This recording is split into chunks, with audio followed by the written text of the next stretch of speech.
හරි අපේ කලින් වීඩියෝ එකේ කතා කරා කොහොමද ලංකාව ඇතුලේ 2026 දී කරන්න පුළුවන් හොඳම ඔන්ලයින් බිස්නස් අපි කතා කරගෙන නිකන් පහක් වගේ කතා කරා. ඒකේ ලින්ක් එක ඇති මම ඩිස්ක්‍රිප්ෂන් දාලා ඇති. ඒක අනිවාර්යෙන් බලන්න. ඉතින් ඒ වගේ බිස්නස් තව කීපයකින් කතා කරලා අපි අද යන්නේ. තව වෙන ගොඩක් බිස්නස් වෙනවා කතා කරමු. 2026 දී කරන්න පුළුවන් දේශීය බිස්නස් පහක් හයක් වගේ අපි කතා කරනවා. හරි. ඉතින් අපි තේරුම් ගන්න දේ තමයි ඔන්ලයින් බිස්නස් කියලා කිව්වට පස්සේ අපි හැමෝම තේරුම් ගන්නවා සයිඩ් හසල් තියෙනවා. සයිඩ් හසල් කියන්නේ මොකද? සයිඩ් හසල් තියෙනවා ඊට පස්සේ තව දෙනවා රියල් බිස්නස් තියෙනවා. රියල් එන්ටර්ප්‍රයිසස් කියලා මම දාමු. එතකොට අපි තේරුම් ගන්න මේ තමයි මේ සයිඩ් හසල් කියලා කියන්නේ නිකන් පාර්ට් ටයිම් එකක් නෝන් බිස්නස්. නිකන් සේල්ස් රෙප් කෙනෙක් වගේ සාමාන්‍ය ලෝකයේ වගේ දේවල් ඔන්ලයින් එකේ නිකන් ඇෆිලියේට් මාකටිං ඩ්‍රොප් ෂිපින් වගේ දේවල්. එතකොට රියල් එන්ටර්ප්‍රයිසස් කියලා කියන්නේ නිකන් හරි බිස්නස් එකක් කොහොමද හරි කස්ටමර් කෙනෙක් එක්ක කතා කරලා කොහොමද මේ දේ කරන්නේ. ඒක මේ වීඩියෝ එකේ මම කතා කරන දේ තමයි ලංකාවේ අය විතරක් නෙමෙයි ලෝකේ අයට ටාගට් කරලා නැත්නම් ලංකාවේ අයට ලංකාවේ අය ලෝකල් කට්ටියට ටාගට් කරන එකකුයි ලෝකල් කට්ටිය ෆොරින් කට්ටියට ටාගට් කරන එකකුයි මම කතා කරනවා. හරි. මේක පොඩ්ඩක් අමාරුයි. මොකද මේක අපි ඔන්ලයින් බිස්නස් කිව්වට පස්සේ අපිට දක්න දෙයක් තමයි ඔන්ලයින් බිස්නස් කරන්න දේවල් තියෙනවා. රයිට්.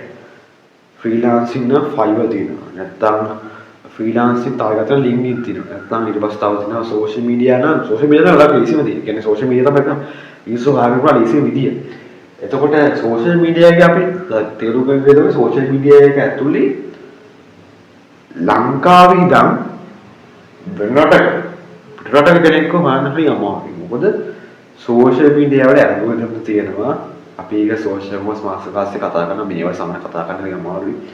සෝෂල් මොස් මාස්ටර්ක්ලාස් කියන්නේ ෆ්‍රී ගෲප් WhatsApp ගෲප් එකක්. ඒ WhatsApp ගෲප් එකේ මම ලින්ක් එක දාලා තියෙයි පළවෙනි ඩිස්ක්‍රිප්ෂන් එකේ ජොයින් වෙන්න ගිහිල්ලා අපි ඔය ෆ්‍රී Zoom සෙෂන් එකම තියලා ඔය දේවල් කතා කරනවා. යූෂුවලි කතා කරන පිට දේවල්. ඉතින් ඒක ජොයින් වෙන්න ගිහිල්ලා මේ සාමාන්‍ය ඔය සෝෂල් මීඩියා ඇල්ගොරිතම් හදලා තියෙන ගොඩක් වෙලාවට ඒ රටේ කට්ටිය රටේ මිනිස්සුන්ට හඳුනලා දෙන එක. රයිට් සාලා ඒකයි කරන් තියෙන්නේ. සෝෂල් මීඩියා කියන්නේ හිම දෙයක්. සෝෂල් මීඩියා කියන්නේ සෝෂල් නෙට්වර්ක් එකක්. Tamanට ගැලපෙන කට්ටියව හොයලා දෙන එක කරන්නේ ඒකයි. දැන් YouTube එක පොඩ්ඩක් ඒ වගේ වෙන්න හදන්නේ. මොකද ඒගොල්ලන්ට content ප්‍රමාණය දැන් වැඩි ගොඩක් කට්ටිය හදන නිසා සහාය වෙන්නේ. අතන ගියොත් එහෙම උනාට පස්සේ ads run කරන්න ලේසි රයිට්. ලංකාවේ කට්ටියට වීඩියෝ හදනකොට කියන්නේ ads ලංකාවේ කම්පැනිස් එනවා ලංකාවේ ads දාන්න එහෙම. සමිහප ගන්න ඒක ඕනේ. ඉතින් හැබැයි මේක ලෝකල් කට්ටිය කතා කරන්නේ ලේසි. හැමදාම ලේසි. TikTok එකේ ලේසි, ඊට පස්සේ YouTube ලේසි, Facebook වල ලේසි. හරි. එතකොට අපි තේරුම් ගමු මොකද්ද බිස්නස් මොකද්ද කතා කරන දේවල්. මම මේ කතා කරන්නේ මෙට්‍රික්ස් කීපයක් පාවිච්චි කරලා ඒ කියන්නේ ව්‍යාපාරික රෑන්ක් කරන්න පුළුවන් විදිහට. මම මේක රෑන්කින් ලිස්ට් එකක්ම කතා කරලා රෑන්ක් කරන ලිස්ට් එකක් නිකන් සාමාන්‍යයෙන් අපි කියන S tier, A tier, B tier, C tier කියන්නේ. එතකොට S tier කියලා කියන්නේ හොඳ දේවල්. A tier කියන්නේ පොඩ්ඩක් හොඳයි. B tier, C tier, D tier. හරි. තා W. S tier විශ්මෝද නෑ. W එකෙන් බලමු. W කියලා කියන්නේ සාමාන්‍යයෙන් පටන් ගන්න ලේසි දියුණු කරන අමාරු දේවල්. පටන් ගන්න ලේසි කස්ටමර්ස්ලා එක්කෙනෙක් වන්නේ වැඩක් නෑ. මොනවද ඒක? Fiverr freelancing. ගොඩක් කට්ටිය ලංකාවේ ෆ්‍රීලාන්සින් කරනවා කිසි ප්‍රශ්නයක් නෑ. හැබැයි ඔයාට ඇත්තටම ස්කිල් එකක් නැත්නම් කරන්න එපා. මම කරලා දිනවා ඔය වැඩේ මට හරි ගියේ ලෝකේ කවුරු කරන දේ කරන දෙයක් කරලා. ඒ කියන්නේ මම 2022 විතර AI වලින් 22k දිවා 22k දිවා කියන්නේ. අර NFT බබල් එකක් ආවේ. අන්න ඒ කාලේ මම කරපු දේ තමයි සෝරා ආපු ගමන් 22k අනේ මට කවුරුද? සෝරා ඕපන් AI එකේ සෝරා කියන්නේ මේ සෝරා නෙමෙයි. සෝරා කියලා කියන්නේ විඩියෝ ජෙනරේෂන් ටූල් එක නේද? මේ songs හදන එකක් තිබුණා. මම කරේ සෝරා හරි මම කරේ. අන්න ඒකේ මම Fiverr එකේ ඕව හැදුවා. සින්දු හැදුවා.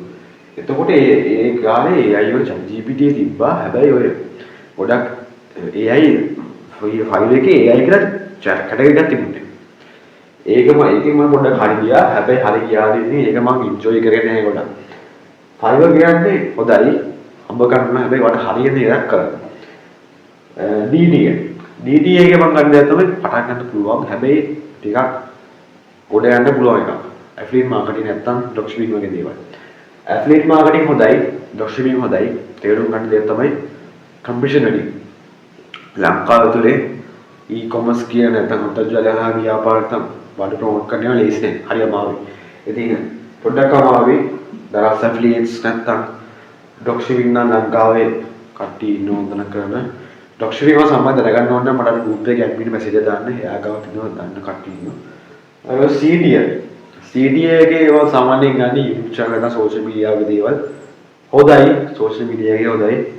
සෝෂල් මීඩියා එකේ කන්ටෙන්ට් හදන්න පර්සනල් බ්‍රෑන්ඩින් කරන්න හොඳයි. කිසි ප්‍රශ්නයක් නෑ. මම දැන් ලංකාවේ දේවල් මම මේක කතා කරනවා පිටරට දේවල්.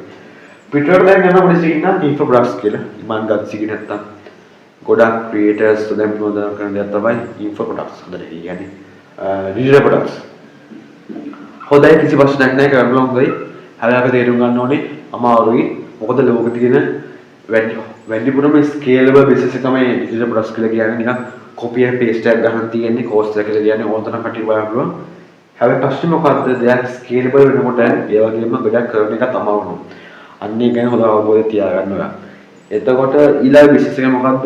සාමාන්‍ය රියල් බිස්නස් එක කියන්නේ නිකන් මහා පොළේ ඔයාලා ලංකාවේ දැක්වම තේරුම් ගන්න ලංකාවේ තියෙන සාමාන්‍ය බිස්නස් එකක්. අපි ගමු පික්මී කරේ මොකද්ද? ටැක්සි බිස්නස් එක කැන්ගරූ කැබ්ස් කරපු දේ ඔන්ලයින් එකෙන් කරපු එක. අන්න ඒ වගේ බිස්නස් එක කරන්න රයිට්. ට්‍රැවල් ඒජන්සි එකක් කරන්න. අන්න යාගේ බිස්නස් පටන් ගන්න රියල් බිස්නස්. ඒක පටන් ගන්න හැටි ආවේ මොකද ප්ලැට්ෆෝම් එකක් නැහැ, ෆයිබර් නැහැ, YouTube නැහැ, වොප් නැහැ, ඒ වගේ උදව්වක් කට්ටිය නැහැ. හැබැයි කරොත් පට්ට. වර උදව්වක් ඕන අපේ ෆ්‍රී සෙෂන් වල සූප් කාසස් එකතු වෙන්න ඕන. පල්ලා ඩිස්ක්‍රිප්ෂන් එකේ WhatsApp link එක, WhatsApp group එක link එක අන්න ඒක මැසේජ් එකක් දාන්න.